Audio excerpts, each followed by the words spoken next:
No agenda, no bull crap, just real conversations. Thank you for joining us for the Middle of the Street podcast. There's a lot going on in the world. There's a lot going on. Whole lot going on in the world. And wow, we could really start anywhere. There's this fly, and it just drives me crazy. I'm going to see it the whole time. Fly in the ointment. Oh, man, I just can't stand. That's the only thing. I love summer, but I just cannot stand flies. Well, you got all the bugs are out, man. Oh, man. Anyways, so where are we going to start, Pops? I heard some good news today. Great. Let's start good news. That I should share. I It wanna hear sounds that. like the tariff situation with China is agreed to resolve. China's going to pay us like a 55% tariff, and we're going to pay them like a 10. So that kind of gets things moved off, back to a good position for the United States, not a horrible position for China. What we did give up was they can still send students here to study at our universities. So, and I don't think that's bad, educating the world. Sometimes you think it's a security threat. Yeah, I mean, it's always got the potential, bad people do bad things no matter what. So, Sure. But I mean, if you're, kind of opening the door for, let's say, things like engineering or rocket propulsion or bioengineering, things like that. well, they come over and study, I don't want to say theater, but a lot of music also, symphony type stuff. So, there's what they're educating them on, even if it's in engineering and bios and that data, that information's all out there. So it's probably not a huge threat. It's kind of like non-proprietary anyway. Yeah. It's in a textbook somewhere. Yeah. So there's that. Now, the other thing is, should I even be worried? Is that a realistic worry to say, oh, these Chinese nationals may come over here and learn bioengineering and then go back to their country and do something nefarious to the United States? Is that just a weird thought? Is that because I've been conditioned so much to be afraid of spies and people infiltrating the United States? Yeah. I mean, I think obviously China has really good bioengineering already. Okay. Maybe not the greatest safety record in the world based on COVID. Shout out to Wuhan. But, hopefully they'll learn some of those safety practices and stuff here too. I mean, they're going to do what they're going to do. If we help them do it right so that they don't harm as many people innocently, I think that's good. Okay. I don't think anybody in the world necessarily wants a bio war. I don't think so. That's me. That's my arm. Sure. But, this immigration stuff that's going on, this is wild, man. I've seen them throw rocks through shit. And I mean, it's crazy. I saw they broke in and raided an Apple store. I don't know what you do with that because you got to have the codes, right? Yeah, I don't, it's tough because if you're a small business owner and a mob of people comes and does destruction to your place and maybe even causes fear or threat of harm to you, and you're just maybe even just a minority business owner, right? Yeah. And you can afford a week or 2 weeks of non-business and the repairs and the other things like that. If something like that happens, it could be catastrophic to your business. Now, there's that part of it. Okay. Now, the other part of it is other people see this the same way that they saw Germans going and taking out Jews and putting them on trains. And so they say, hey, if that's what you have to do to stop that, then so be it. Is there people who try to make that parallel? Do you think that could be made? No, because the Jews were singled out because they were Jewish. Most of them were all legally in their country of origin where they were at. If that was Berlin, Germany, or Paris, France, wherever it was. So that was trying to eradicate someone based on a religious belief. And that was actually putting them on trains, sending them to gas chambers for death. Okay. So then people would say, and I'm playing the other side of what I've heard. People would say that first thing, some of these people, if you send them back, when you send them back to where they're going, it is a death sentence. Then they would say that some of these people they were asylum seekers, or they did the things in the correct way to where they would have quote unquote legal status by one of the administrations. So meaning they did it right when they came originally, or tried to do it right. Followed the rules of that administration, day, whatever what it was. administration. Right? Because it's always a little different. Then they could also maybe say as well that, and I looked this up because I wanted to know, has there been any federal directives to go and try to also do raids at Asian predominantly places like nail shops, massage parlors, and or Ukrainian/Russian, Eastern European hot spots in Jersey and other places that do massage parlors or different bakeries, or things that are predominantly looking at for those people? But there hasn't. I looked and tried to see if there was any other federal recommendations or push outs to ICE, and I'll drop that link, the thing what I had seen. Yeah. And it was a cool little chart of the differences that they did, but they definitely continue to put out federal guidelines and ICE directives to go to, I guess, what we would call Latino-based spaces, which would definitely show a pattern of it being based on a racial/ethnic group of Latino people versus Asians or Eastern Europeans. And so some people say those markers would hit, especially because they aren't going after Ukrainian/European, Eastern European / because a lot of different people that are here. Or when it comes, and people might say, oh, they're legal, or just illegal folks from the Asian continent and things like that. Those aren't being targeted. Why not? Well, from what I've read, and I could be reading through rose-colored glasses, I don't know. From what I've read is they're really going after criminal illegals.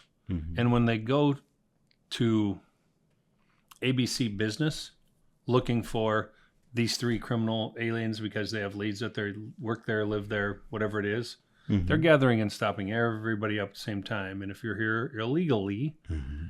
they're trying to deport all of them. And it's not like they've deported that many people in the first few months. So, and we'll get to numbers in a moment. So following that logic though, because I was like, okay, because I do hear the criminal thing.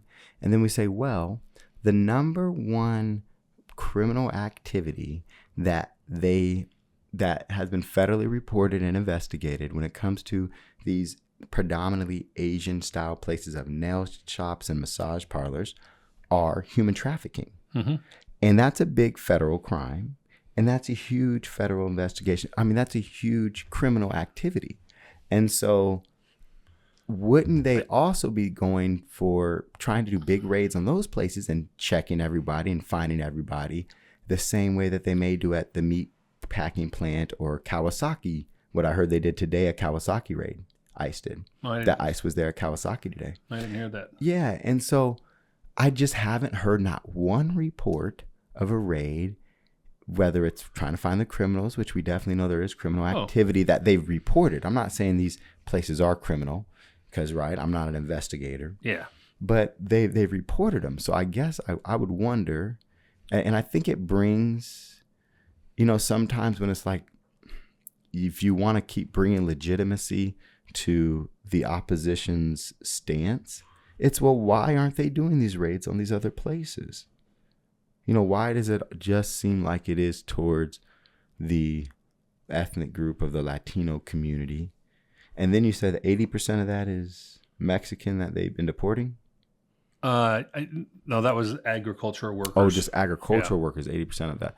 So now, with all that, then they say, okay, well, the numbers wise, it looks like, I believe Trump is hit so far just around 170,000 that he's been able to successfully deport so far with the numbers that I've seen. It's about 170,000. Yep. Since, is that January, right? Yeah. Well, it'll be January 20th. Okay. So, and we can come back to, what people say of the direness and how they feel about the situation and why that may react or that may warrant or not warrant the type of responses that people have seen. And I haven't seen too much of the protests. I just been doing so many other things. I really haven't. Yeah. And people are probably going to look at me like, why aren't you with the whole movement?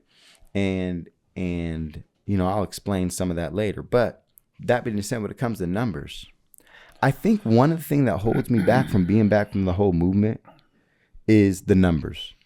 And when I talk about the numbers, I talk about, here's the question I want to ask people. And I want to ask this straight to the camera. Are you really against immigration and immigration policy, American immigration law? Or are you against Trump? That's what I want to ask the people that are protesting and very, very mad. And why I want to ask that is because, look, I'm, when it comes to all the Trump stuff and all the things that I read, we can get with the Confederate, renaming Confederate bases again, Confederates, or we can get into taking Jackie Robinson's name off of things and all that, right? We can get into it seems like the footsteps trying to be erased in some reason and other footsteps added for some reason. We can get into that later. But when it comes to, are you against American immigration policy or are you against Trump? I want to ask people that are protesting and very, very mad, look at the numbers. Look at the numbers. And I want to go over the numbers. I want to go over Bill Clinton, Billy Boy. Hey, do you have a Bill Clinton impersonation? I do not. Oh, I was hoping. That'd have been I funny. will not have sexual relations with that woman. That was good. It's as good as I can do. That was good.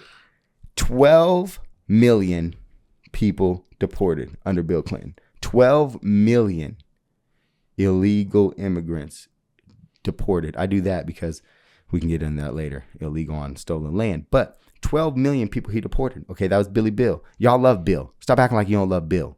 Been loving Bill. Been supporting Bill. Been supporting Hillary Clinton. Been supporting everything that they do. Okay. Black people love Bill. Y'all put him in the Arkansas Black Hall of Fame. How dare you? And they're looking like, Ishmael, how you going to speak for all black people in Arkansas? I'm sorry. I don't.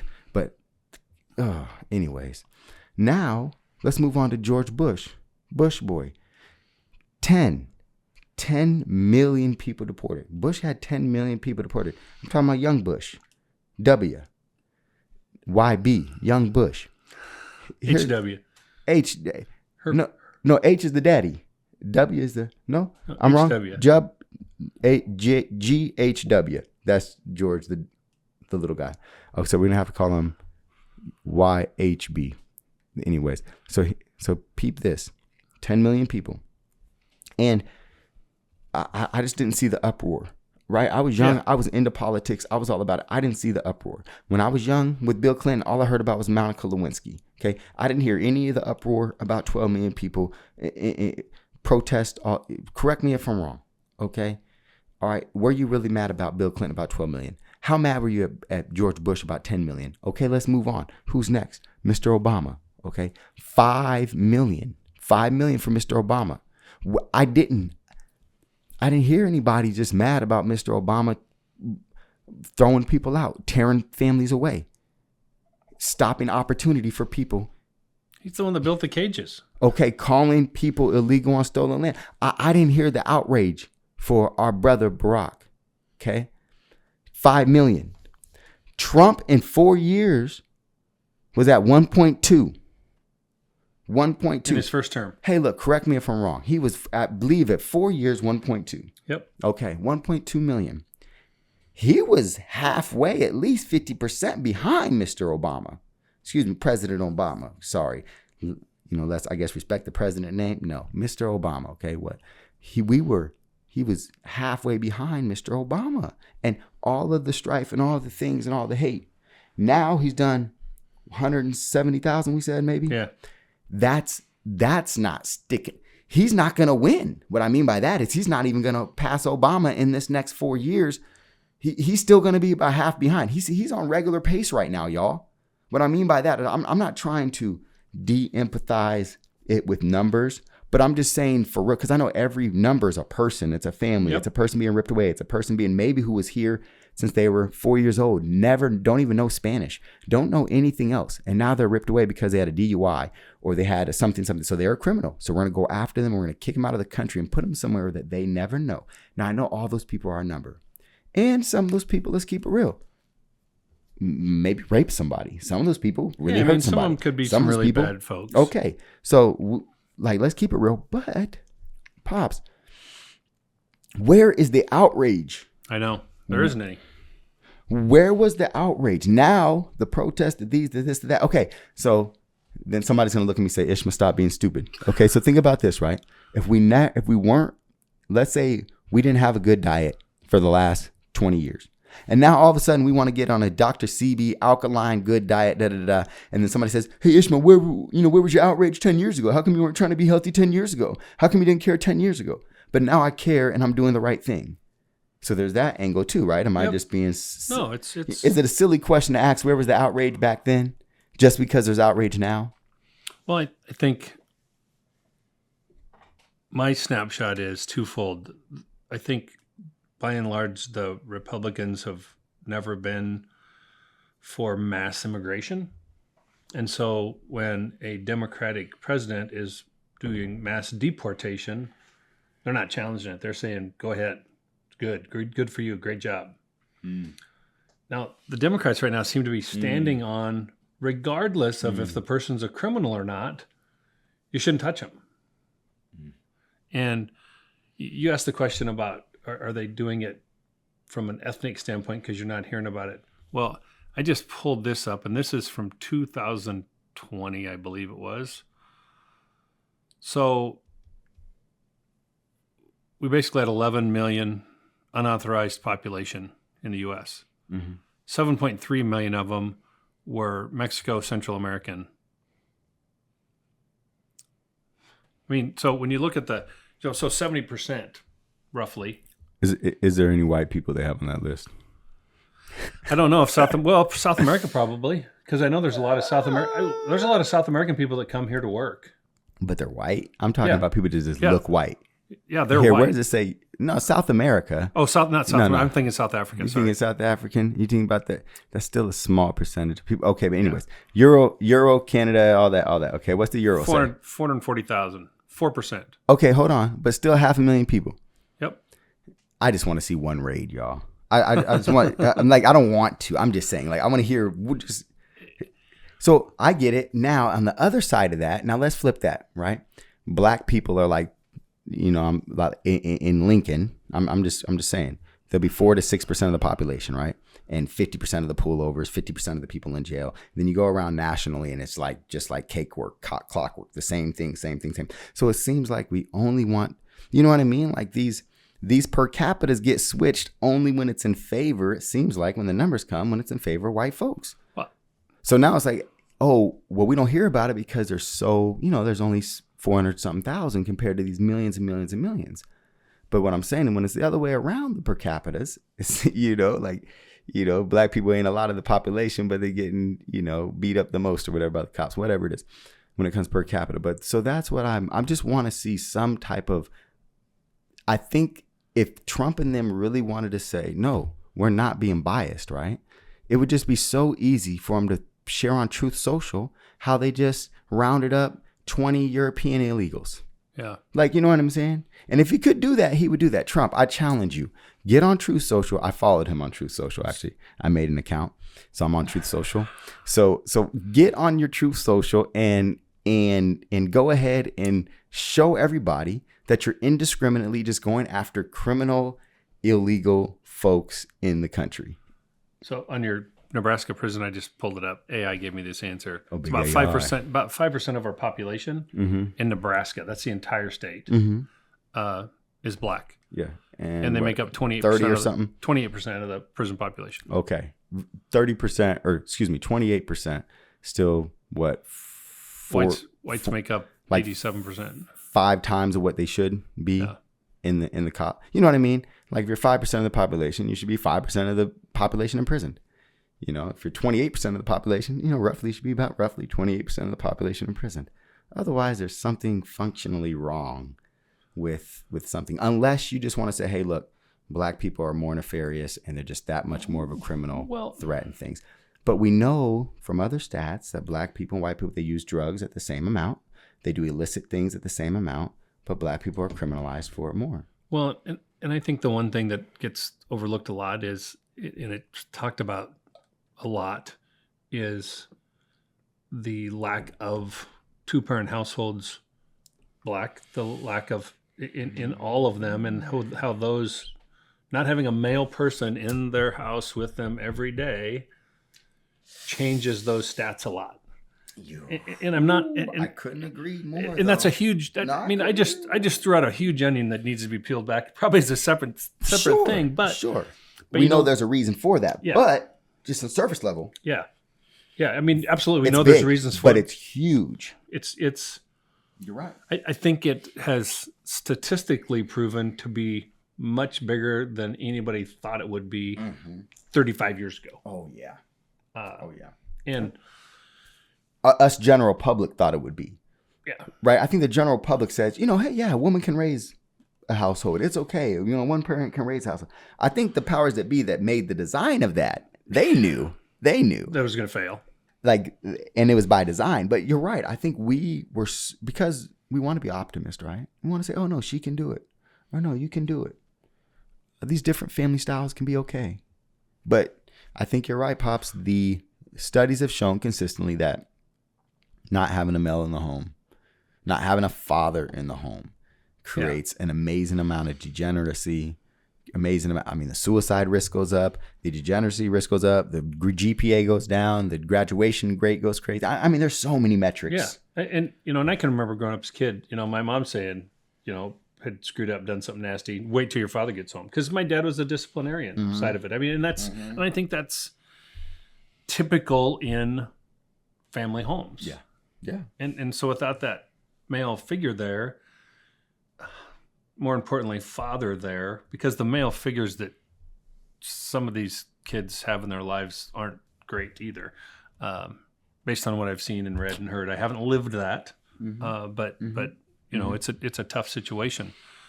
I know what you mean. But even a non-perfect male figure, as long as they're not abusive, right? Even a non-perfect male figure is just so essential. And I think I've said it before on the podcast. I work with youth, and you can tell who comes out of a two-parent household by far. Even look, that two-parent household did not got to be perfect, but as long as they're not abusive, it is 100% there.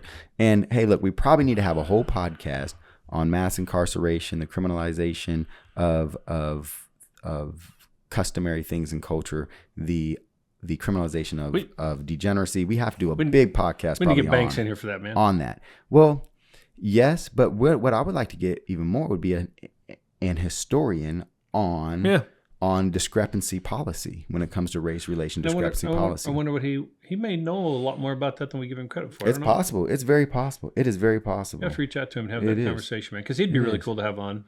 I wonder if the brother will come on. That brother is... It's tough. Man, he's so... Well, here's the other thing, too. It's like being who he is.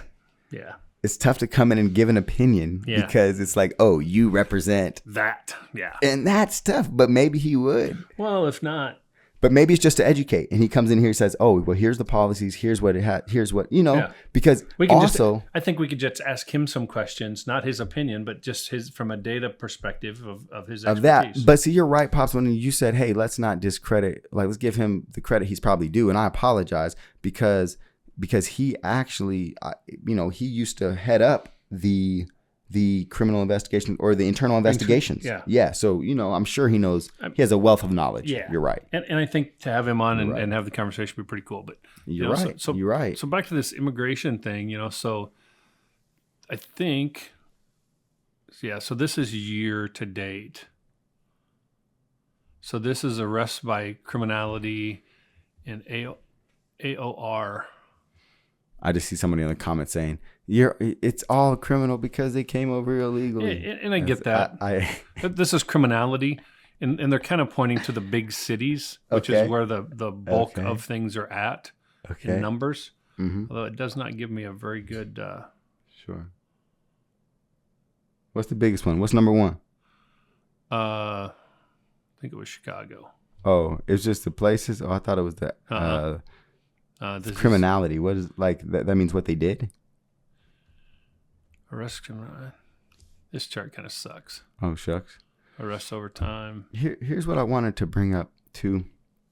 I know we're getting into numbers, but I think a lot of people also get into the emotion and they get into the humanality of it. Because I remember, and hey, I can't remember which administration was at top at this point, okay? They're all about very close to the same, but anyways, whichever one it was, okay, the little girl was crying and she was on the news. It was, I can't believe I've seen this on the news or Twitter. It was something, man. Someone was interviewing her. This was in Nebraska. It's one little, maybe O'Neill, maybe something like that. Little girl was crying. She must have been 8, 9 years old. And it's at the same time my daughter was about the same age, right? And she was like, I just came home from school and my dad's not home and I don't know where he is and I'm just so scared because I don't know what I'm going to do and da-da-da. And he takes me to school and he gives me breakfast and now he's not here and I don't know what to do. And, you know, he was not documented here. He was working at one of those meat packing plants or whatever, doing his thing, working hard, contributing, being a good dad, da-da-da-da. She's going to public school. She comes home. Dad's not home. And, you know, he was picked up in an ICE raid. And now she's just there. And, you know, how wild is that? Now, I don't know if she was born in America, which probably could have been. I'm not sure exactly what was up. But those are the human elements to where it's like when you want to, when people want to compare it to a Holocaust type thing where it's like, you know, a cousin or something maybe getting torn away or maybe it's even worse. I don't know. Cause I guess they took whole families, right? But I guess then they split them up after that. But you know, this literally is like this guy, you know, they take my dad or they take my mom or they take my sister because I was born here, but she's been here for 20 years and now she's gone. That is really tough when it comes to the actual humanistic point of this thing. And then you get into, okay, we are a country of laws. And should we be a country of more moral laws? Right? I mean, you're a man of faith. I am working every day to grow more in my faith. And you know, to say I'm not a man of faith is not what I'm saying, but I'm working more on my faith. I'm trying to be as humble as possible because I'm working more on my faith. And I look at it as, why are we always looking through the lens of the politics and the Constitution instead of, and people are going to eat me up for this, instead of morality and commandments or the laws of Ma'at? Well, I think, well, first thing is because we did that separation of church and state from a constitutional perspective. But we have to follow the laws. I get frustrated. I'm not an anti-cannabis guy. But if we still have it listed as a federal Series 1 drug, why are we letting states make it legal? We need to change the federal law. If anybody knows about Marbury versus Madison, Yeah. rules, the Fed rules. Yeah, except that. Well, there's some other things too. Yeah, I know, there are. I feel you. But that's the best example Yeah, right now. Yeah, and so it. Well, I mean, immigration is a really good example. Sanctuary cities. Yeah, Same exactly. thing, right? Okay. You know, so we're just going to say as a state, hey, we're not going to follow your federal laws. Well, that can't happen. I mean, that's not supposed to be that way. That's not how the Constitution was designed, and us allowing that, you know, it's probably why Congress has a 20%, you know, rating, because they're so shitty because they don't do a damn thing. And you know, they just, if they would look at what's happening around the country and govern to that, what's actually happening, what the people are actually saying, I think we would be way better off. For clear back in Clinton, Obama, you know, and everybody always says, well, the Democrats really want to fix immigration. Well, they didn't really want to fix it, or maybe they'd have made that a priority with Obamacare. You know, Barack had it all. I mean, he had 3 branches just like Trump does now. It pushed Obamacare through. He could have surely pushed through an immigration thing. this is, like I said, I think this is the fifth time. But instead he deported 5 million. This is the fifth time, I think, in 100 years that the Republicans have had House, Senate, and presidency.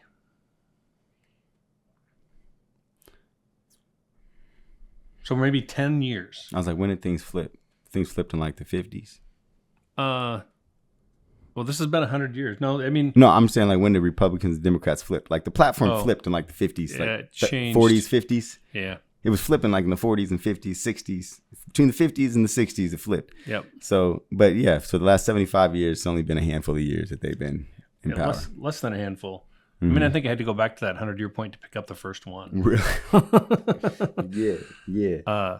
Because I had done some research that I was having a discussion with somebody, and I like to go to some type of data on those discussions because I don't.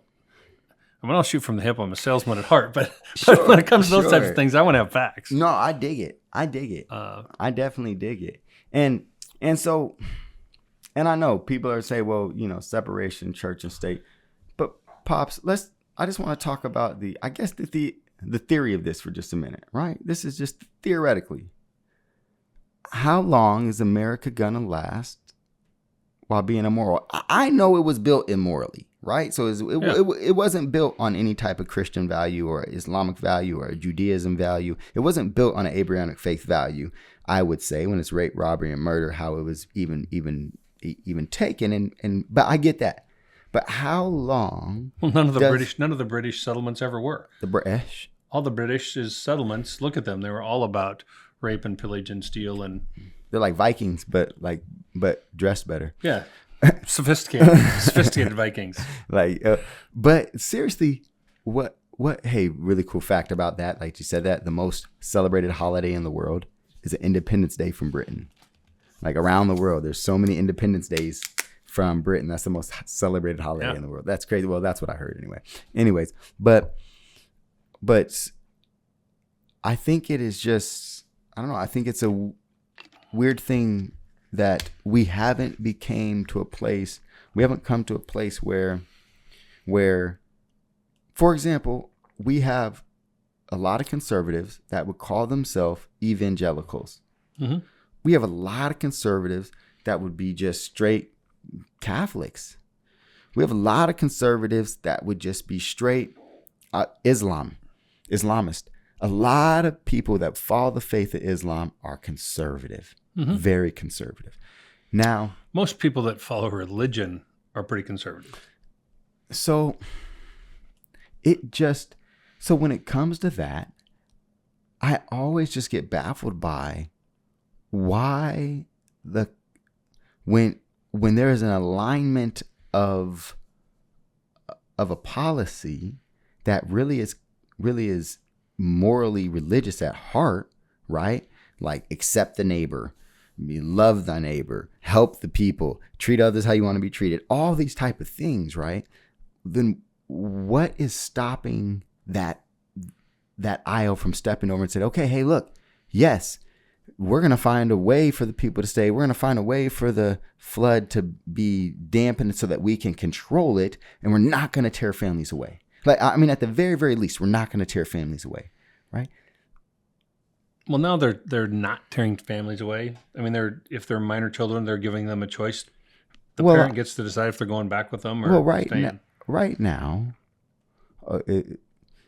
they get to go back to a place they've never been. Some places they've never been. It's happening. Yeah. It's happening. Oh, absolutely. It's happening. Not only that, but it's happening. I can't. Well, I think some of it's. I guess I haven't been deported, so I don't know the whole process right now. Not even being arrested. Just families saying, "Hey, we know we're here illegally. We want to get out of here on our terms." So I've heard that there's people though that, and I think people can attest to this. I've seen it all around where their family member just disappeared. Mm-hmm. They're just gone, and then you try to say what happened. We did pick them up, but we can't tell you what we did with them. We have no idea. Like when it's that type of thing, they're literally tearing families apart. Now I know. I mean, how do you not? Right? I guess everybody has a lot of people have some type of family here. Well, they claim they have family. I mean, I think if I was in many other countries illegally, I think we probably treat them better than most. I'm not going to argue that fact ever because I've gone through a couple customs. Yeah. And I understand other people's immigration laws. That being said, 100%. I guess my question, do you think that how the Trump administration, and we get on the other administrations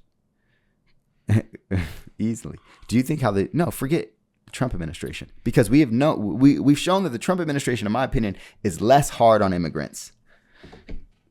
I'm just going by the numbers. Okay. Yeah. They're less hard on immigrants. They have deported less people. Now, that being said, do you think that the American immigration policy is in line with conservative moral values? What I mean by that is Abrahamic faith values, especially the people that follow the gospel. Well, if everyone that came to the border also had all of those values, I would say yes. But we have plenty of people coming across the border who are coming across for nefarious reasons. If it's 1%, we allegedly had 15, 20 million people come in during the Biden administration. Mm-hmm. And if 1% of them was murders, rapists, problems, that's a lot of people. Yeah. I mean, that's a lot of prisons to fill here. Mm-hmm. So my intention is, instead of filling up our prisons with those folks, send them back to their country of origin and let them deal with it. As a taxpayer, I don't want to pay for that. Look, I'm not saying that 1% couldn't be criminals and couldn't be hardened criminals. Sure. But so it was interesting, and I've heard that. But is it Christian? Is the policy Christian? What's happening or how it's happening? I understand. No. I understand the threat. Yeah, it's not Christian. It's not religious in its basis in any way, shape, or form. And I don't know that many of our laws aren't based on Christianity. Because there was, we wouldn't have anyone in prison because, we'd turn the other cheek. We would give everybody multiple chances. Would we be rehabilitating in a humane way rather than just prison? So, a halfway house. There's so many different. Yeah. How they do it in the Netherlands and stuff, or Scotland. I don't know. One of those Nordic countries. I've seen some pretty cool stuff. It's like, that's prison? That looks like a dormitory and a kick it spot or something. Anyways, but so. I think we have federal prisons like that too. Do we? We're just kicking it, playing PlayStation? Yeah, guys that got tax evasion stuff, I think they're living pretty we're talking about like the guys, like Murdochs and stuff. Or Madoff, sorry, like Madoffs and stuff. Okay, so because I'm struggling to, for example, it is the law, and I really love the law of the Second Amendment and being able to carry a weapon, right? I've been listening more and more and more and getting back in touch with Nation of Islam, and it is against their practice to carry a weapon. And it's really non-peaceful, right? It's non-Islamic to carry a weapon. And so no one in the Nation of Islam carries weapons. It's an instruction by the Honorable Elijah Muhammad. They say we don't carry weapons. We don't arm ourselves. Because we believe in God so much that's where our faith is, right? But I carry a weapon. But isn't Hamas part of Islam? Excuse me? Hamas? Yeah. People, isn't Timothy McVeigh part of Christianity? I don't know what his No. So you would say, he's a Christian. No, he's not a Christian. No, okay. Doesn't act like a Christian, but I don't know what his religion is. So that's what I'm saying. It's really same thing. Yeah. It's like, it's asking, is Timothy McVeigh a Christian? Is the same thing as asking, like, if someone who is, and I would assume you're saying like Hamas, like a terrorist person, right? Well, or a person there's who you would say a terrorist. Islamic or like, is people. ISIS, aren't ISIS people, what do you call it? Islam or Islamic? Yeah. But they carry weapons. But I would say, no, ISIS, no, if you are a terrorist, right? By definition, you can't be Islamic because that's not the will of God and you're not being peaceful. So no, just like, if you're a Christian, you're supposed to be Christ-like or follow. So of course, Timothy McVeigh isn't a Christian.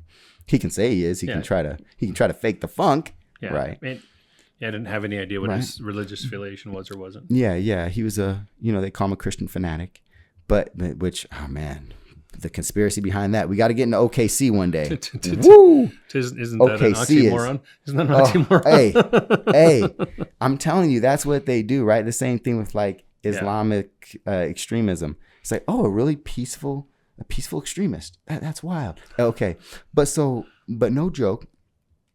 When I say that, okay, it's the law, right? Should I be practicing personally? Should I be abiding and practicing what I think is my faith in God's law? Or should I be practicing what is the law of the land under the nation that I'm in? So to me, it's the adage, if I don't care if you're talking any Christian religion, any religion at all, there's many for very good reasons, but they're kind of cafeteria. They pick what's the best of that they want to follow, and the things that they want to follow other things in. So it's kind of a cafeteria pickup, man. I mean, we talk about cafeteria Catholics all the time. Like you just go through the lunch line, just pick what you want at the. I mean, lots of cafeteria Catholics go to church twice a year. I've never heard of that. Oh yeah, that term cafeteria. Yeah, because they're just picking out what they want to follow and what they want to do. Some cafeteria Catholics go to church twice a year. They go at Christmas and Easter. I've been a cafeteria Muslim for a long time. The birth of and the death of. Wow. And they call it a wrap, man. That's wild. Like that just hit me hard. Like, man, I've been a cafeteria Muslim for a long time. Yeah. Wow. I mean, you're just kind of picking. Wow. You're kind of picking what you want. Like if you're going through a buffet line or a cafeteria line. And that's where we are. Like for most people. Most people, absolutely. Yeah. I mean, and I think that's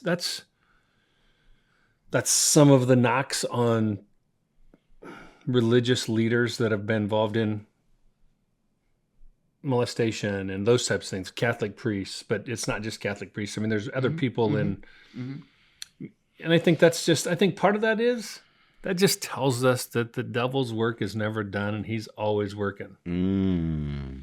Now keep the devil off me. I mean, it's kind of like when you wake up in the morning.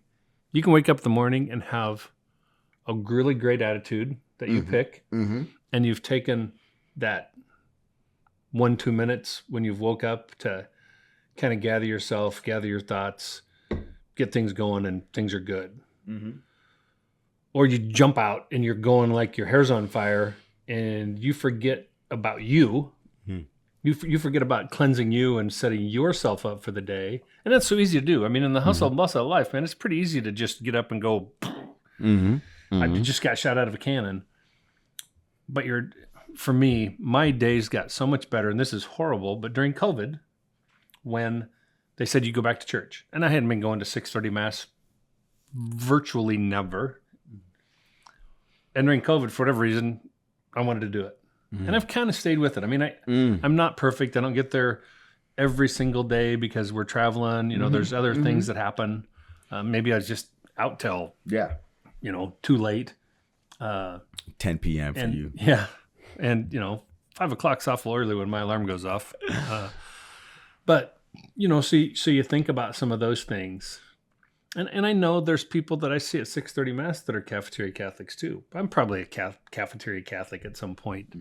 But I was having this really interesting debate with this guy about this whole immigration thing. He's a very staunch Democrat. Okay. Is he Catholic? He was raised Catholic. He's agnostic now. Oh, really? He's just not sure. Yeah. He doesn't believe that there is a God and that there is a life ever after. No. He doesn't believe there's a God? So then he's an atheist. Atheist, yeah. Yeah, okay. Atheist, yeah. Although he'll say that he's agnostic, but then he'll counter himself. But that's a whole other conversation. Okay. So whatever he wants to be. But he says, that's cool. The problem is with us deporting all these people is we won't have anybody to pick our crops. And I said, but wait a minute, you want wages to go up. Okay. And that'll drive wages up. To get regular old Americans out there to do that stuff. I said, you're treating this like it's slave labor. Yeah. Because and we abolished that a long time ago. Basically, he's okay with paying folks $4 an hour or $2 an hour out there on the field. To have cheap food. He's okay with that. Yeah. Is he eating organic? You know better. So I looked at it, and so, and I don't, this is a website that I found. That's a .org, y'all. Yeah, it's a .org. CMS, a profile of undocumented. So, and I dove into the ag piece a little bit. And let's just say that they're right. There's only 12 million in the United States. There's ag workers? 12 million undocumented. Undocumented ag workers or 12 million? There's only 258,000 undocumented ag workers out of the undocumented 12 million people that are here. Okay, but we know that's like 20 million or something, right? Yeah. But okay. My point is it's a very small percentage. If you doubled and doubled, I mean, if there was a half a million. No matter what, the percentage per capita is very, very low of those working in ag. I mean, you're talking about, what is the percentage? Give me that quick math, Pops.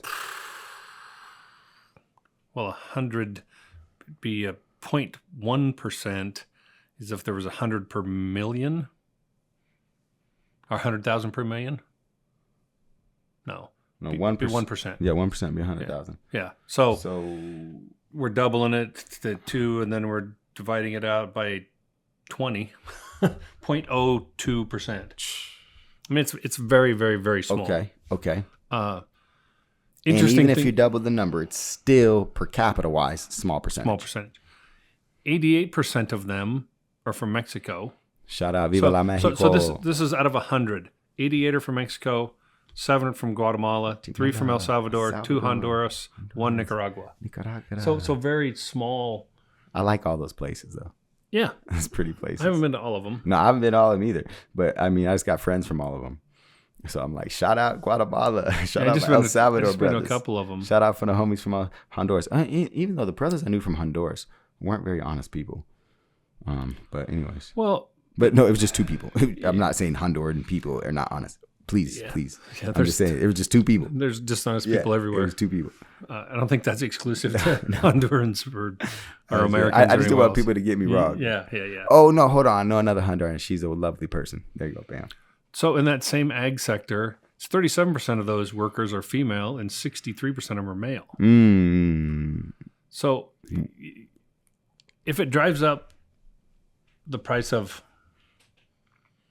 broccoli, I want to see 20 cents a pound, I'm okay with that. 30 cents a pound.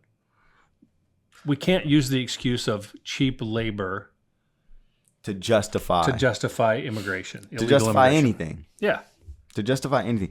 Think about that type of argument when people are going nuts over not being able to unionize or going nuts over minimum wage. You want $20 minimum wage, right?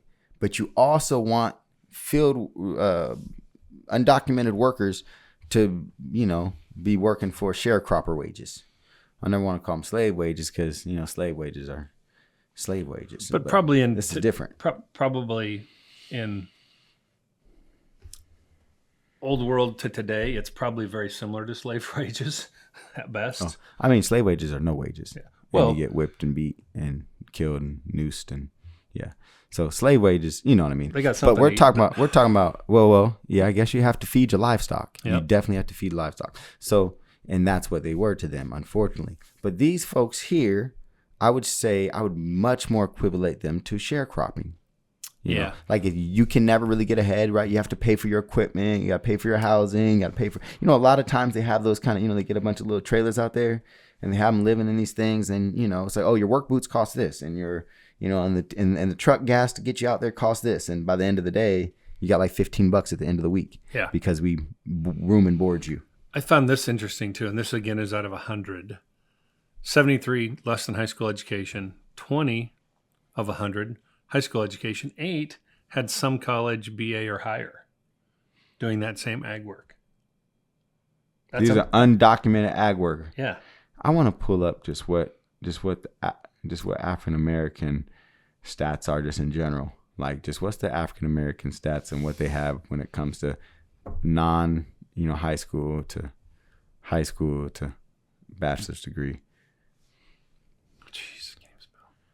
Man, I tell you what. So another thing that I was, just perplexed with as well was, You know, I want to talk about this. I think on my TikTok too is the difference of the unilateral support. It feels like from a lot of Black organizations and Black people supporting the undocumented folks and the Mexican folks who are doing a lot of the protesting and things, in comparison to how many of those folks we've seen supporting, for example, if you want to say like a Black Lives Matter type protest. I would like to explore that, because a lot of people have talked about that, and I'd like to explore, is that a real thing? Is there less support from sides, more of a one-way street for Black people supporting their Latino brothers and sisters rather than the Latino brothers and sisters supporting Black folks? Is it a non-issue to talk about for folks? I kind of want to explore that at some point, because I think it's a phenomenon. You got some number for us? Well, they're not really making sense to me. Probably have to read the whole article. They're trying to hide it. Oh, hey, ask ChatGPT. ChatGPT is out of this world. Like it really is. Oh, this is AI. So I tell you, man, ChatGPT goes through like so many different things. It'll hit you with that exact answer you want. Shout out to ChatGPT. I'm not even gonna lie. Like I asked ChatGPT a lot of questions, and it'll give me links. It'll give me resources. Yeah. You're way better at that than I am. Oh man, just ask ChatGPT. Do you have it? No, I don't. No. Well, we'll do it some other time too. But you can do it open source too, like bang, bang, bang. Yeah, I pay for it. I pay $24 because it's that good. It is that good. I know. Hey, I've given up into AI. I've embraced it now. I was totally against it, Pops, right? But now I schedule Siri for my meetings. I ask Siri to do stuff. I talk to text. I talk to do everything, because it's just so much faster, and it makes sense. And the more you use it, the more it learns you, the more it knows your rhythms. It scares me a little bit in that I know kids are using it to do homework and stuff, and I'm afraid we're going to raise a whole bunch of kids that don't have the basic things they need to survive without AI. Like, okay, if you want to learn how to cook eggs when you were a kid, what did you have to do? Looked in a recipe. Looked at a recipe. Okay. Do you think that that's better than watching a YouTube video on how to cook eggs? Well, like watching it side by side with it. I think because I would look it up, and then I would probably watch my mother do it. Okay. So the family interaction involved with that piece of it keeps a stronger, better family than just going. Than asking my robot to teach me. Yeah. Now, because you can still learn the same skill, and maybe faster, more efficiently. And so maybe you can learn 10 skills in the time that you can learn one with your mother. But the family dynamic of that relationship is important. Is important. Very. But hey, we can be super, super smart, super, super efficient, and learn 10 lessons from AI. But that AI in person relationship is maybe the dooming of humanity. Well, I took it there. AI didn't get you on the face of the planet. Your mother did. No, your mama did. Your mama did. And your mama did. And we're the only mammals that don't come out walking within a few days. Yeah, you know a lot about the animal world. I don't even like animals. So that's crazy. Hilarious. Hey, I kind of want to go hunting. I know. You probably never heard that in your life, huh? I don't know why. I just had the urge. Like mushroom hunting? No, like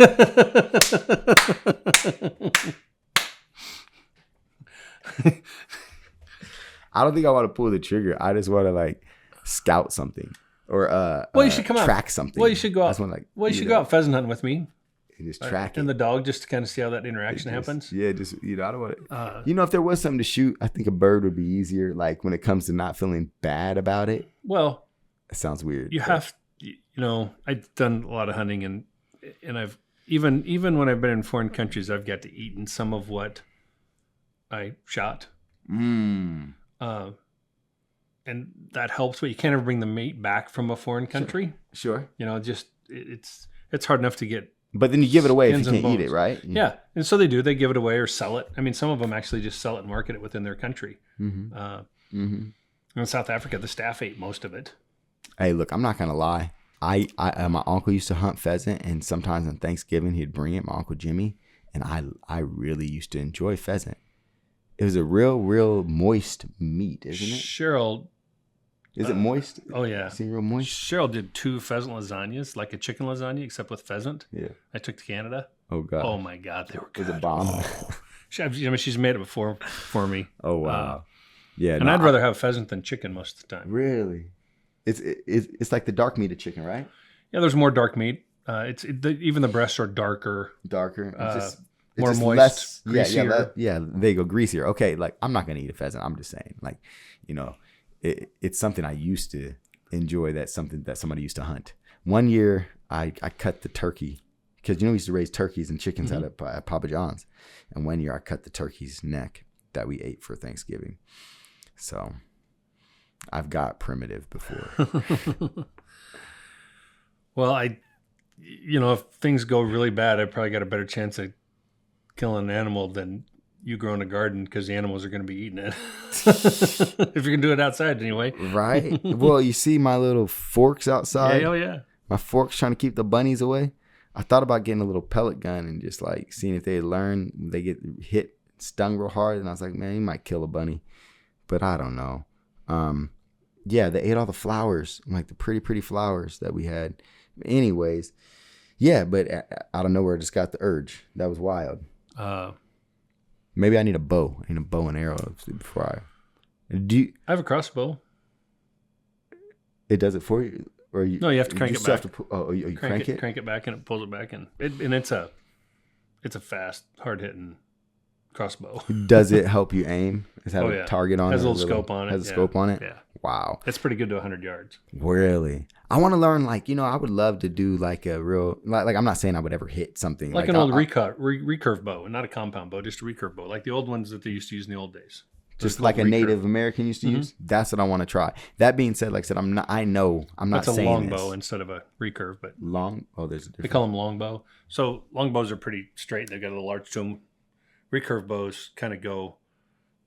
They're like the strings attached up here, and it kind of comes in like this, then out to the handle. Is that like Robin Hood? No, he still have a long bow. Yeah.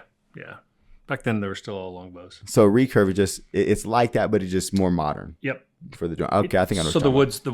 It's like Walmart sells them. The wood's bent like this down to the handle, and then the opposite way down below. So it looks like kind of a. It's like a music symbol. Just so that you can get more draw, more power. I dig it.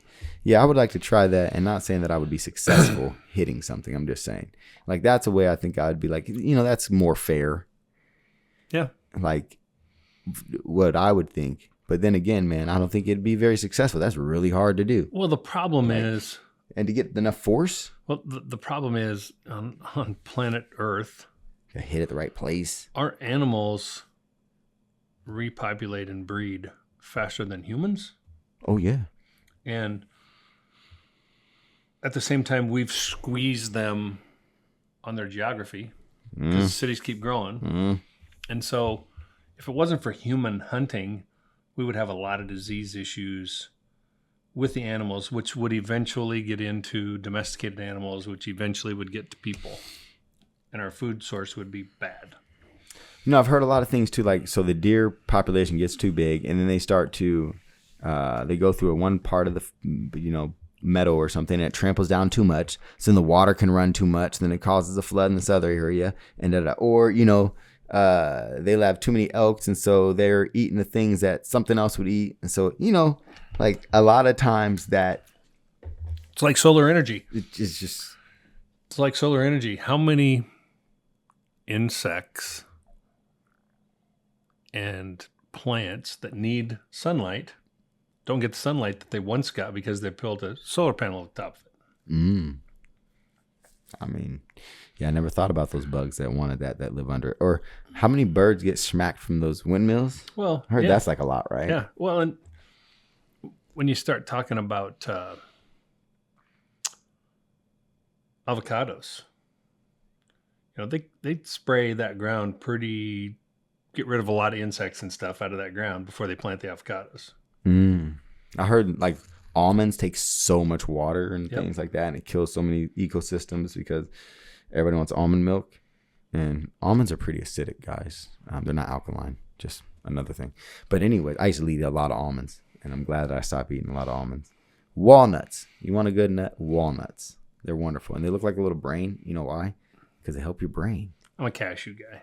I like cashews. Ah, man, I love cashews as well, but cashews cause mucus. Yep. He's like, yep, I'm eating the bugs too. I stopped eating peanuts too. I used to love peanuts. But peanuts, I guess, are just really bad for the blood health too. There's, a lot of things, a lot of trace bad stuff I think in peanuts. too much of anything isn't good for the human body. Too much alkaline water. No, I'm just kidding, Pops. No, I know what you mean. Except for love. Yeah. Good love. But when it comes to love. food and drink, yeah, too much of any of it, I think. Yeah, I mean, you drink good. too much water, you'll drown yourself. Yeah. Yeah, no, Well, 100%. I mean, you get bloated and you don't. It just bad things can happen. I mean, if you drink. No, but I mean literally drown yourself. Oh, really? Like, oh, you didn't know that? Oh, yeah, you can literally So you drown fill up your yourself. stomach, then it fills up your lungs. That and like your organs get too much. They just start filling up with water, yeah. and then you just go Pushing into them. organ failure. It's like crazy. Yeah. Yeah. People do like water drinking contests and things, and there's been lawsuits because people literally purge drown themselves themselves. afterwards. Yeah, they literally drown themselves, man. It's crazy. I didn't know you could do that. You could drink so much water that's unhealthy. You're right. Anything, yes, everything in a serving size, y'all. No, that's serious.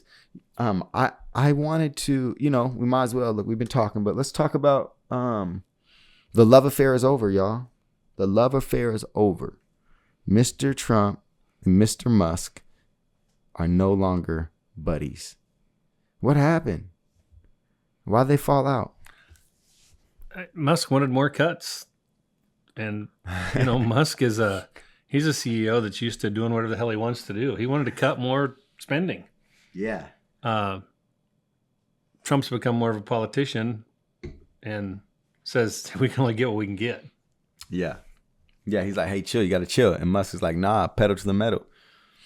Okay, so then they get dirty. They start throwing low blows, man. Yeah. And now, Is there any excuse for men on the world stage like that to be doing that to each other or talking that immaturely and doing those type of things? it's two guys with huge egos. What I'm saying, I guess, is like we get so mad at maybe like an athlete that we don't think is being a good role model, or we think is, not doing something that they should be holding up themselves to a certain standard, right? Shouldn't we be just appalled that a president is publicly arguing, literally spatting, cooking, trying to fry another person, his old business partner, like, his own. It's crazy. I would think, I don't know, man. I feel like that just has to be something where it's like those type of things are unprecedented. I've heard so many people I've talked to have been like, man, it's a cover up for something else. They're just doing this for a thing, right? What could that be? Yeah. I don't know. I don't have a clue. He's like, look, man, it's so crazy. You only want to talk about it. It is. It's just bizarre. Before we get off, though, we do need to swag some stuff at College World Series because I haven't really watched much of it. But, it starts in Omaha Friday. I haven't watched any. Tomorrow. Tomorrow I've heard that they're trying to go hard with protest to make the College World Series disrupted. Do you think that's possible? Yeah, I suppose they can block streets and stuff. But to me, that's just... You're drawing attention to something that those people don't even care about. They're not there for that. They're there for something completely different. So your chances are just pissing off more people. Yeah, definitely. It's like when you block the road and people are trying to get to work. Yeah. Like in LA last week, they were standing on what was it, I-10 or I-20, stopping people from getting home from work. Man, that's just craziness. Why would you do that? It's already really bad traffic. It's already really bad traffic. Well, and coming into Omaha tonight, there's that construction. I'm glad I got off on 144th. Coming down, then I turned to go on your street here. It's closed down here. So I had to go 10 blocks out of my way. Oh, man. No, Construction. They don't mess around. Yeah, I don't know. We'll see what's going to... Okay, you want to talk about who's going to win here? Well... I don't know anything about the baseball. I haven't watched one single game, and I don't even know who's good. Murray State is the Cinderella baby. They shouldn't be there. They're there. Murray State. So... You have, 1, 2, 3 unranked teams coming in. Arizona, Louisville, and Murray State. Arkansas is the highest ranked team to get in. And they're in the same bracket as LSU and UCLA. The Hogs, huh? Yeah. Razorbacks. Yeah. It's different than a hog. Okay, yeah, okay. Then Razorbacks, Suey. They do the Suey thing. Suey? Yeah. Yeah. So it's kind of interesting. I mean, I don't know. I would love to see Murray State get to the finals. If I was a betting man and I was going to bet on this, I'd probably bet on Arkansas to win it all. I wonder what the line is on Arkansas. I don't know. When we get off, we'll have to look at that. And who's that? Coastal Carolina's in this thing? Oh, yeah. Really? Oh, yeah. You know. But they're not really the Cinderella. But it's really Murray State. You know, I tell you what, the College World Series, what I love about what they do in Omaha is they have so many free events for youth. So you can literally go down there, sign up your kid, sign a little waiver, and they go and they can play. There must be a dozen different little cool games they can play and be a part of, from pitching to, there's things that aren't baseball focused, things that are baseball focused. And it's just a really cool, free, good time that youth can go down. You do not have to have a ticket. You do not have to be going to the game to go enjoy the festivities at College World Series. I loved Rosenblatt because of that, because people would set that stuff up like in their own front yards and do that stuff. Really? And they would tailgate in people's front yards around the Blatt. So the intimacy of the Blatt was just amazing to me. Really fun, really cool. Got really commercial when it moved down to, I guess it's TD Ameritrade now, right? Got really commercialized, ticket price went up, parking went up. It's just not the same intimate atmosphere. I get it. It had to grow. It had to get bigger. I just saw a thing that Mr. Rosenblatt, who built Rosenblatt, who was also part of bringing a double A team or a single A team here, triple A team here, sorry about that, was also the guy that was promoting really hard to get the College World Series here. Really? It took them 3 years to get it convinced here, and they lost money the first 4 years they did it. Wow. They lost money hosting the tournament. It is huge for Omaha's economy, and it's wild because when it was down there, right on 13th Street, right? Was that Rosenblatt? Well, right across from the zoo. Yeah, I thought that's 13th Street that you could take all the way across. I'm pretty sure. But so, anyways, when it was over there, I remember because we used to go to Royals games all the time, and we went down there one time for College World Series, but it was just so crowded. Like I felt like I couldn't even really experience or have a good time because the streets, like the main street, is so small with the sidewalk and very, very close, intimate. Yeah. Like I said, people, you parked in people's yards, they charge you $20 or $10 or $5. It's just different. Tailgate with them right there. It's just different. People made friends from all over. I mean, just because of the intimacy, everything was so close. You got to meet a lot of people. It was pretty cool. Sure, most definitely. There was the Negro League Baseball Museum. They have a booth up lots of times, and they bring like a legendary ball player. That's really cool. They sign autographs and stuff and give away some things. It was really cool to see that. And I know that was happening a few years ago. I don't know if I saw them last year, but maybe it's just one of the days they're there. But definitely, if you're in Omaha and you have kids, you should definitely come out and see the festivities. So I'm going to pick Arkansas to win it all. I hope Murray State wins a couple games, but I expect it to be an Arkansas-Oregon final. Oregon State? Yep. The Beavers? Beavers. Oh, goodness. That'll be fun. I tell you what, man, baseball's so different. Wait, do they all play a best of three? No, it's Is just one game into the final? This is everybody. It's a round robin, and the best two teams move forward. Wow. That's fun. Are you going to go to one of the games? So here's, I don't know if I'm going to get down or not. So there's these, and then the winners brackets, and then it's best of three in the ship. When is the championship? What date? June 21st, 22nd, 23rd. Yeah, so we have this weekend and next weekend, right? Yep. That's cool, man. That's cool. 13th First game, 13th, I think. That's cool. Yeah, What, 13th. Friday? Yep. No, that's really cool. Coastal Carolina and Arizona, and Oregon State, Louisville. We'll definitely be down there Saturday checking out the festivities with the kids, I'm sure. And then UCLA plays Murray State, and I'd really like to see Murray State win that game. Just because they're they're the drastic underdog, man. Yeah. Baseball, man. Baseball. America's pastime. Baseball, hot dogs, apple pie, and Chevrolet. That was a big Chevrolet commercial thing when I was a kid. There it is. Now I'm dating myself. Oh man, hey, look, it's crazy because I remember thinking, like, to me, McDonald's meant American.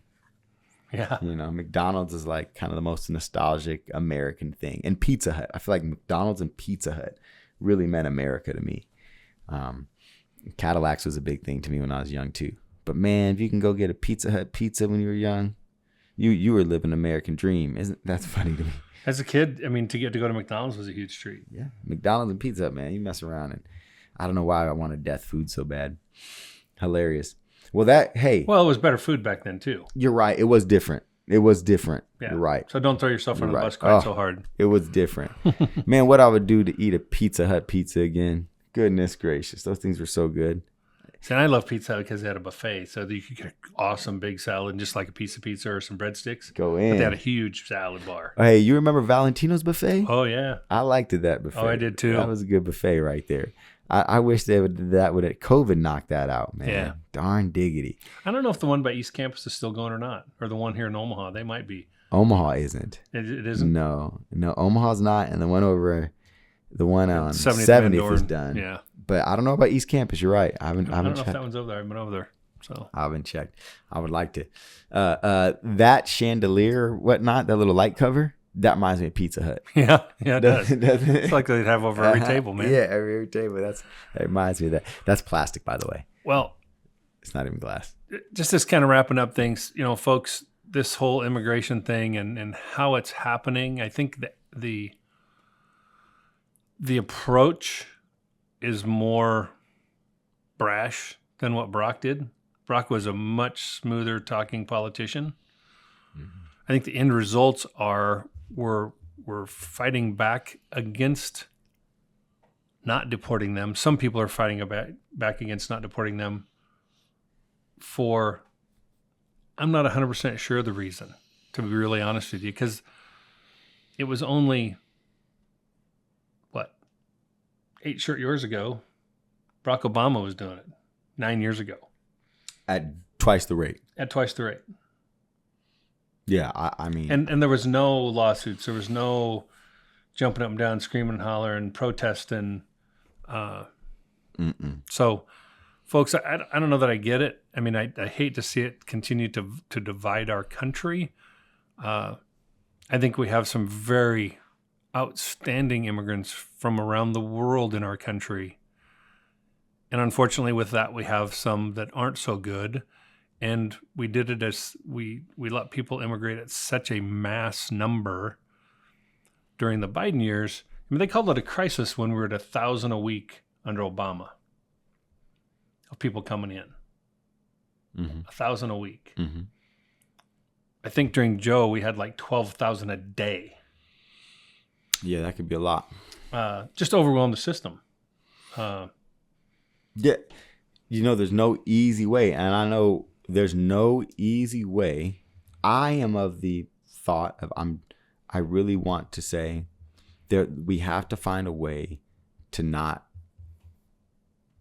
ruin lives or to not break families apart, to not give people that need a chance.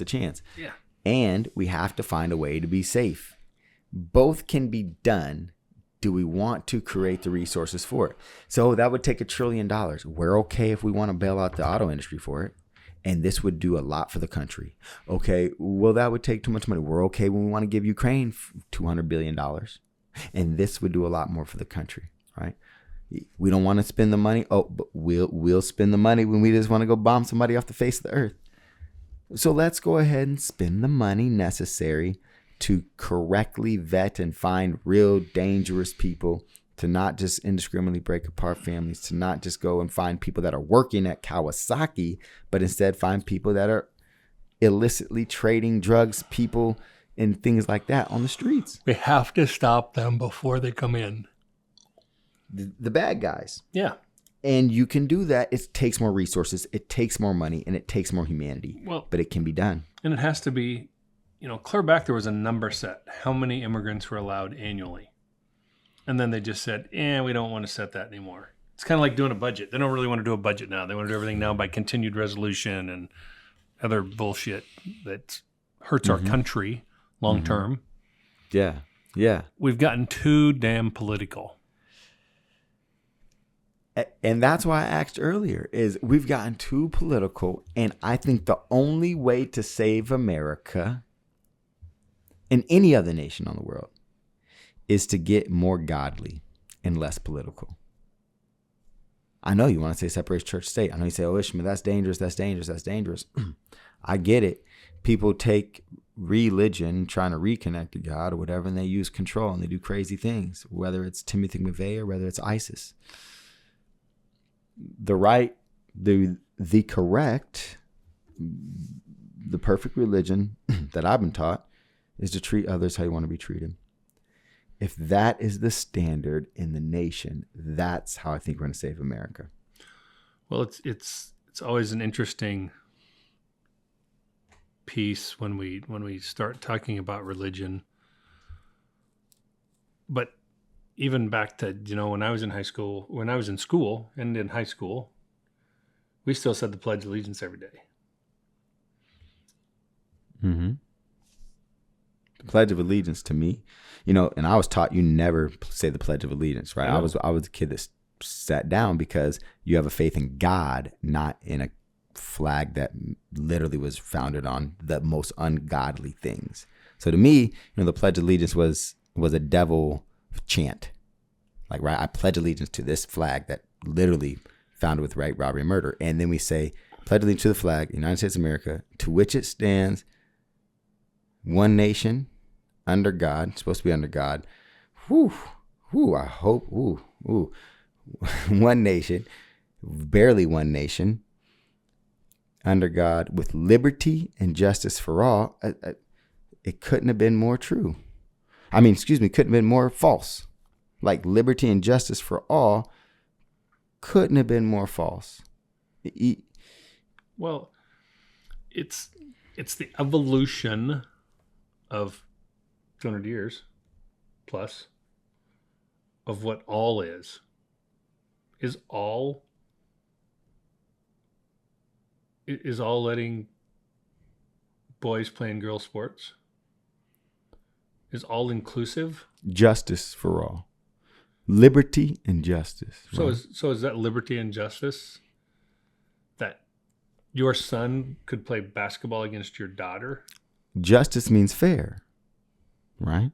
So we know that that's not fair. In our interpretation. I understand what you're saying, right? There's lots of interpretations of the things. I just have a hard time with any interpretation of there being, we can say all we want to say, right? The story, the guy says, hey, look, I'm going to carry on my father's legacy. I'll carry on my father's legacy.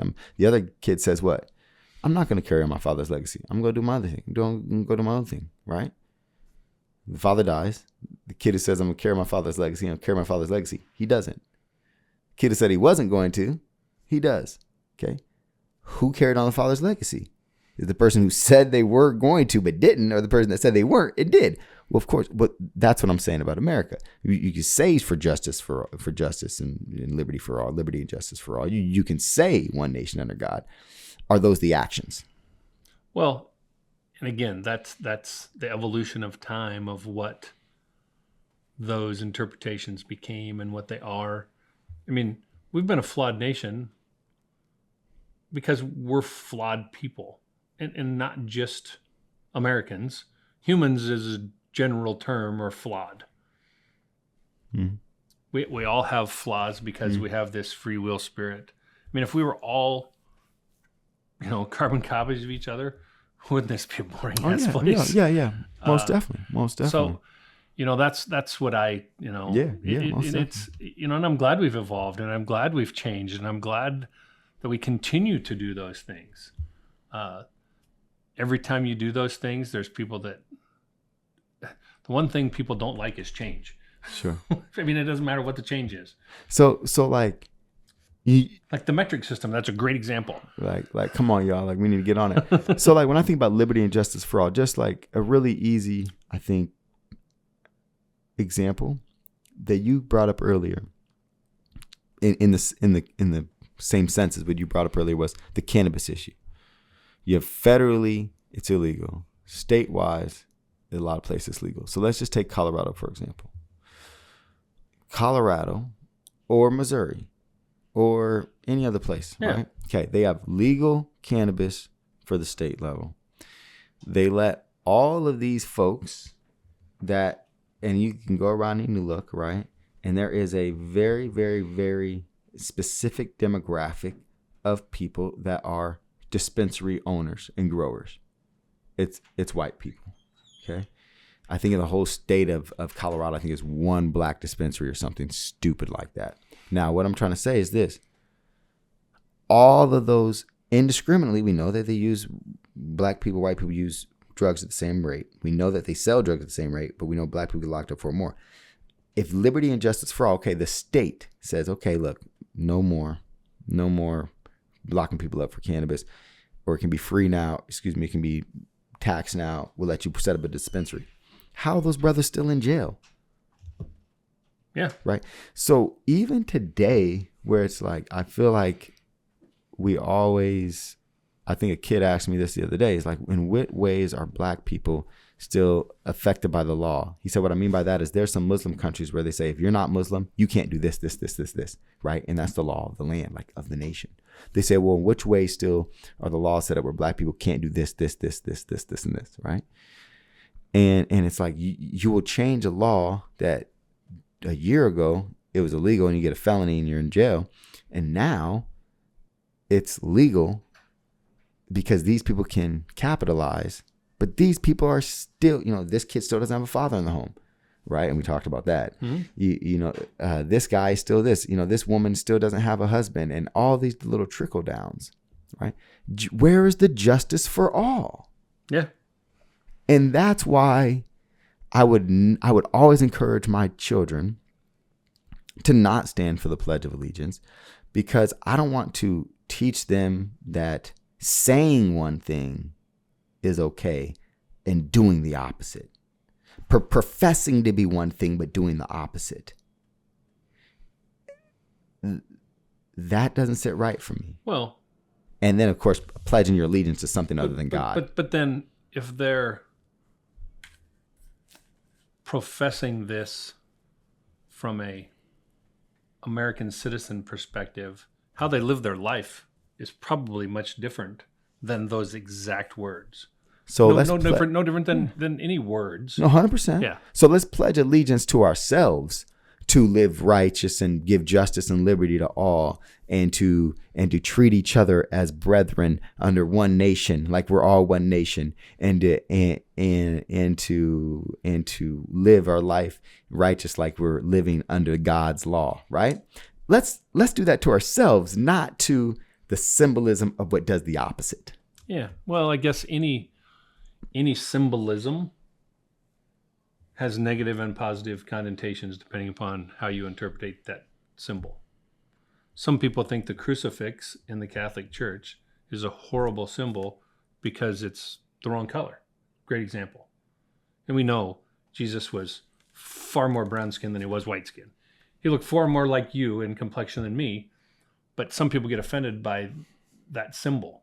So every symbol can be offensive to someone. But the actions of the Jesus, whether he's white or black, is the other thing. That's what I mean. Like, the symbol of the country can be one thing, but the actions of the country is still devilish. Considering, I don't care if it's a white Jesus or a black, I do care. Because that's people. But if it's a white Jesus or a black Jesus, it's. But that's people. That's not the symbol that's doing it. It's the people who are doing the wrong things. that run the system that is the country, though. Absolutely. But I feel you. It's people. It's people. It is people. I've heard, and I'm be honest too, right? I think that the cross, I like the fish better, right, than a cross, right? Because to me, the cross, it is just kind of weird. Like the crucifix, a lot of people just wear the cross, like, right? And I mean, Black culture, cross is huge. I mean, it's just huge, right? But I've never had a affinity or want for the cross because I've always been like, they murdered Jesus on a cross. Like, it shows like the worst in humanity of murdering a savior. And he, but like, and I'm like, well, I could never get with like why I would want a cross on me. And he did that because he was fulfilling the scripture. Mm-hmm. Mm-hmm. And he died for all of our sins. Now, we've continued to sin. But thank God he died for him, huh? Kudos, man. He tried, and he's trying to give us a better direction in life. But he died for it, and we still sin. Sure. Yes. I mean, in a men's group, we talk about that all the time about, we're still all sinners. Some people sin less than others. Because, when you start talking about sin, that's living not just that godly light, but, following all the laws and all of the rules and blah, blah, blah, blah, blah. Mm-hmm. We're all sinners. Mm-hmm. So, as people talk about perfect, I'm like, there was only really one perfect dude, and he died for us in a pretty cruel manner after getting the shit beat out of him. So, not that we're going to end on a high note. No, why not? No, but hold on. Let's keep going. Could you think of a better symbol that you would rather be remembrance of what Jesus sacrificed? I'm very comfortable. I'm very comfortable with the cross and the crucifixion. And that's probably, we had crosses, I was baptized Presbyterian, joined the Methodist Church on my own when my mom and dad weren't going to church, but it was right across the street from us, so it was easy. And then converted to Catholicism when Megan started asking the question, why doesn't Dad go to church with us? And there was other reasons. I mean, I had a really good friend that him and I were going to join together, and he got cancer and died. And so there was a lot of emotional pushes towards that. But the cross to you, the crucifix always just felt good. It felt like a symbol of his sacrifice for me. Of goodness. Like, it wasn't a symbol to you of anything. It didn't have the negative connotation. It was more of the grace, the sacrifice, he sacrificed his life for us because he loved us that much. And I think that, you can ask Megan, but I used to tell the kids all the time when they were little and growing up and in teenagers, I know you think I hate you right now, but understand I love you that much. And at the time, I know they still were pretty focused in that I know Dad hates me, but that's really not it. I mean, I loved my kids that much. I didn't want them to do that to get themselves harmed. And it's the only thing that I always laughed about parenting. It's kind of interesting. There's a lot of academics that write books about parenting, and some of them I don't think ever had kids. A lot. Blind leading the blind, man. Academia can be interesting in that whole thing. I've been around a lot of family therapists that ain't got a family. Yeah. Just saying. Yeah. Just saying. Priests going through marriage counseling. That's odd. Priests took us through our marriage counseling. That's a little, It's interesting. Okay. Yeah. So I think on the positive, really positive note, I need to give Isham a huge shout out. A week ago tomorrow, he really helped me get my vehicle home after I smashed a deer in South Dakota. And the love and sacrifice was awesome. That. Look, we didn't even talk about that you narrowly escaped. Could have been really bad. Badness. Thank goodness. What we say, like, that's where you got to give praise to God. You were, Pops is literally 5 minutes up the street from me, and I went to put some water in his car. Okay, well, I ain't do nothing, and then followed me for the next 2 hours to get it home. And milked it along.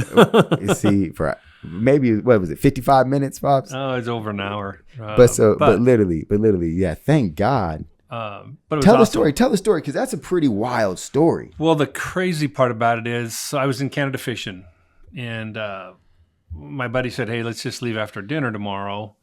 and we'll just drive through the night home. Not a big deal. Him and I've done it a gazillion times through a lot of the country. We leave up there. It's Shout out to George, right? Sunlight George. We get about 6 hours into it. We're just north of Brookings, South Dakota, and I just came around a semi. I was pulling my boat and just passing a semi, and about my rear tire of the trailer, as I looked in the mirror, was about even with his front wheel when I saw the deer. So there was no changing lanes. I was on the brakes really hard. That's kind of what woke them up, that and my F-bombs, because it was going to be... It was a smash, and I hit this smaller deer dead center in the middle of my pickup. All the lights still worked. The only thing that really wasn't working was the electronics for the park assist in the front. It looked really, really bad. Didn't have any problems really until we got 30 miles outside of Omaha, and then it started getting hot. So we had driven another 3 hours plus. Wow. And then had to milk it home. Wow. So it was pretty crazy. But this deer, you hit straight on. And you're still probably going what? Oh, 70, I suppose. Woo! It's 80 mile an hour in South Dakota. Yeah, I know. And I got on the brakes hard. 80 so means maybe, 90. No, I mean, I was you were on the boat. Pulling a boat. I was right at, 80, 81, 82. And I got on the brakes hard. So I was down to 70. Because, it was just boom, boom. Yikes. Yeah, but so you hit that thing, and luckily it doesn't flip up and get in the Yeah, if I'd have been in Cheryl's car or your car, it'd have been in the windshield. On the windshield. Oh, yeah. And then, so no airbag. Airbags did not deploy. Wow. Knock on wood. Wow. And then everybody walks away unscratched. Yeah. Had I been in my little blue car, it would have ended up right in the front seat. In my vet, it'd have been in the front seat, man. In your teeth. Yeah, it would have been ugly. That is wild. So thankfully, again. Almost $16,000 worth of damage to my truck. Wow. Little deer, 16K later. Man. And I'm not going to get it till probably 4th of July week. But, so it didn't total it. So they're going to get it back to you. You got your truck. I'm trying to work on trading it just because now, huh? Yeah. Get it out. But it'll all work out. He was watching over us. Mm-hmm. Nobody got hurt. Mm-hmm. We lost a deer, but you did lose a deer. The semi driver, was okay. We didn't hit him. He didn't hit us. My passengers were okay. Wow. It's metal that can be fixed. Right. Just got to thank God there because that could have been bad. I remember seeing the thing. You could still see the deer's fur in your grill. Well, and it rained, you could still see blood. When we first pulled over, you could still see blood, and then it rained more, and it's coming down. So, it was pretty wild. So, dang, and again, you really have to stay with the optimist point of view because a lot of people would have let that ruin their day. A lot of people would have been upset about it, and you didn't even. You would have thought you had a flat tire. Yeah, I was a little upset, but it was just thank God nobody was hurt. Yeah. It could have been 100 times worse. If I'd have tried to swerve and missed it and the semi hits the boat and flips us, and it could have just been horrific. Wow. It was good defensive driving, lots of driving time, behind the wheel, driving at night. I was just blessed. I was blessed, and the good Lord was looking over us. Wow. Thankfully, that's good stuff. Tell you what, but on that note, see, that's a high note right there. Well, so here's the really high note. So then Ishmael shows up with 7.5 gallons of water, man. We're going to get this baby home. Oh, yeah. We're messing around, man. We got that water. Yeah. Hey, if there's one thing I got, it's water. It was pretty cool. cool. To stay with 10 gallons of water. Or 10 5-gallon things of water. Yeah, there it is. 50 gallons. 50 gallons over here, man. We got 50 gallons ready to go. 50 gallons instead of 50 cents. We out here. Seriously, we appreciate y'all. That was a fun one. Love you guys. Give us some feedback. Stay safe. Whatever you do, stay safe. Remember that I don't care which side of a demonstration you're on. Remember somebody's mom, somebody's grandma, somebody's sister, somebody's daughter is out there. And love your family. Take care of your family. Because at the end of the day, that's all we got's family. That's number one. Amen. It's easier said than done sometimes because there's a lot of trials and tribulations in life. Lots of distractions, lots of noise that can mess us up. But try to mute that stuff and love your family. Stay close to your family. Stay close to your kids. Close to your grandparents and great-grandparents if they're still around. the end of the day, family's what we've got. Family and each other. Bang, bang. All right. Peace, peace. Peace. Love you guys. Bye. Bang, bang. No agenda, no bull crap, just real conversations. Thank you for joining us for the Middle of the Street podcast.